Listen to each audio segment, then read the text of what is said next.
Hello, everyone. Welcome back to my YouTube channel. Thank you so much for joining me today because we have some very exciting General Hospital news to talk about, and it's definitely worth the wait. Oh man, let me tell you, I've been watching General Hospital for more years than I care to count, and this week's mess just about knocked me out of my recliner. I sat there with my coffee getting cold, shaking my head the whole time. You know Willow Kane? That sweet-looking girl played by Caitlin MacMullen? Turns out she's been neck-deep in trouble with that no-good Jen Sidwell. The two of them are busy trying to sweep up this giant pile of dirt they created, and let me tell you, it ain't pretty. Willow's supposed to be family, but bless her heart, she's proving just how disloyal she can be to her own mother. It hurts to watch.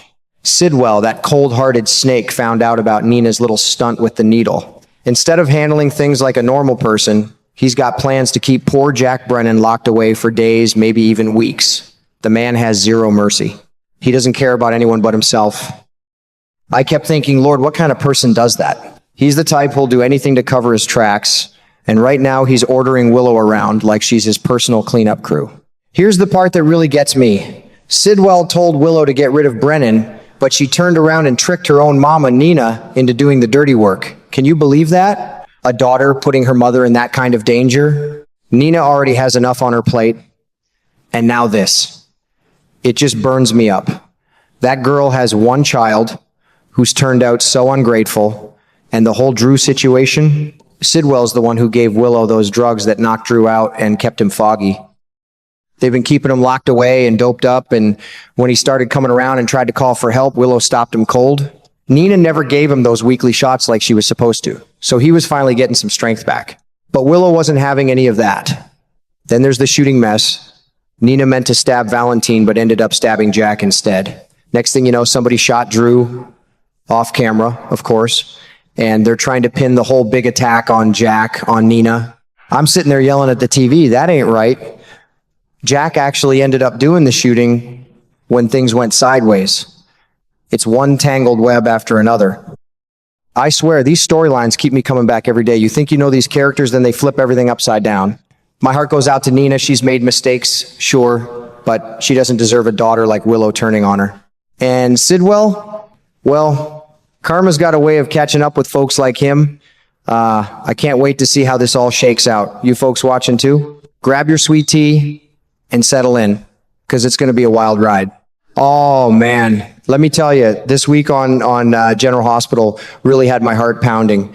I was sitting there in my favorite chair with a fresh cup of coffee, and right off the bat, Willow runs into Sidwell. The man looks her dead in the eye and says, "We are in big trouble." You could feel the tension jumping right off the screen. Those two are thick as thieves now, but trouble is piling up faster than they can shovel it away. Brennan's lying in that hospital bed under special care, hooked up to machines and monitors.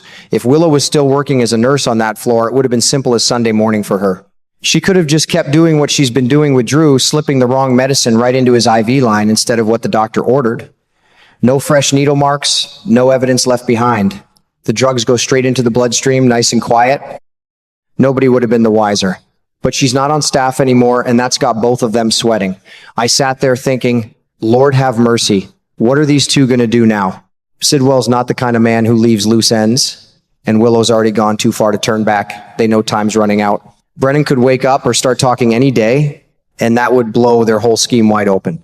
So now they're cooking up a brand new plan, something darker, something permanent. A way to make sure Brennan stays quiet forever without a single finger pointing back at them. It just breaks my heart watching how far Willow has fallen. She used to seem like such a good girl, but now she's mixed up with that cold-hearted Sidwell, making decisions no decent person should ever make. And poor Brennan lying there helpless while these two plot behind closed doors. I keep wondering how much longer they can keep all these secrets before everything comes crashing down on their heads. The writers are really turning up the heat on this storyline. Every day I tune in, I'm on the edge of my seat wondering what sneaky move they'll make next. It feels so real, like the kind of messes folks get into when they start choosing the wrong path. My wife and I were talking about it last night. She feels so sorry for Nina, and I told her, honey, you ain't seen nothing yet. This is only getting worse. I'll be right here watching every episode, coffee in hand, hoping justice catches up with Sidwell and Willow before more good people get hurt. Poor Charles sure knows how to keep an old man glued to the TV, that's for sure. You folks feeling the same way? Oh man, let me tell you, this storyline on General Hospital is really starting to weigh on me. I've been following these characters for so long that it feels like family, and right now my heart is just aching for what's coming. Nina has turned into a real pain in the neck lately. She keeps causing one problem after another, poking her nose where it doesn't belong, and stirring up trouble that nobody needs. Even worse, she's starting to listen to that little voice inside her, growing a conscience. For a cold fish like Sidwell, that makes her a giant burden. He doesn't have time for someone who might suddenly decide to do the right thing and ruin all his careful plans. Every time Nina opens her mouth or makes a move, Sidwell's face gets tighter. You can almost hear him thinking she's become more trouble than she's worth. Willow sees it exactly the same way. She sat there agreeing with him, knowing full well that her mother's crazy past makes Nina the perfect person to pin everything on. With all the mistakes Nina has made over the years, it'll be easy for them to make her look guilty. Willow and Sidwell both know they can't drag this out. They've got to deal with both Nina and Brennan within the next week before the walls start closing in on them. Sidwell's already come up with one of those dark, twisted plans of his. He's handing Willow something strong enough to kill that WSB agent, and she's supposed to inject it right into Brennan's IV line while he's lying there helpless.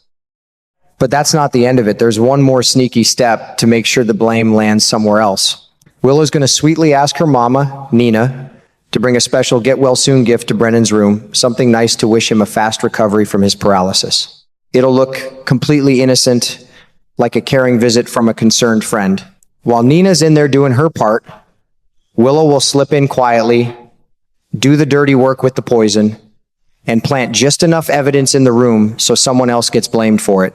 It's a pretty clever, twisted little scheme. I hate to admit it, but it just might work if everything goes their way. I sat there in my chair, coffee gone cold, just shaking my head at how low these people have sunk. Poor Brennan doesn't deserve any of this. He's already fighting to stay alive in that hospital bed, and now these two are plotting to finish him off for good. On top of that, there's talk that Cullum might pop up at any moment. He could swoop in, take Brennan away to some secret WSB facility, or maybe even hide him out at Windermere. They'd keep him locked up tight until he and Sidwell can finish that final project of Caesar Phasons. Brennan's been secretly interfering in their investigation, becoming a real thorn in Cullum's side. Getting rid of him would solve problems for both men at once. But here's what keeps running through my mind as I watch. Can Brennan find a way to escape this trap? Or is he going to end up drugged and locked away for weeks or months, just like poor Drew, completely cut off from the world while these bad guys keep playing their dangerous games? Lord, it's getting darker and heavier every single day in Port Charles. I feel so sorry for Nina, even with all her mistakes. No mother should have a daughter willing to throw her under the bus like this. And Brennan, I just hope he's tougher than they think. What do you folks think? Do you believe Brennan can somehow get out of this mess, or is he headed for the same terrible fate as Drew? Drop your thoughts down below. I'd love to hear what's going through your minds as you watch these episodes. I'll be right here every day, glued to the screen with my coffee, hoping for a little bit of justice in this wild town we all love so much.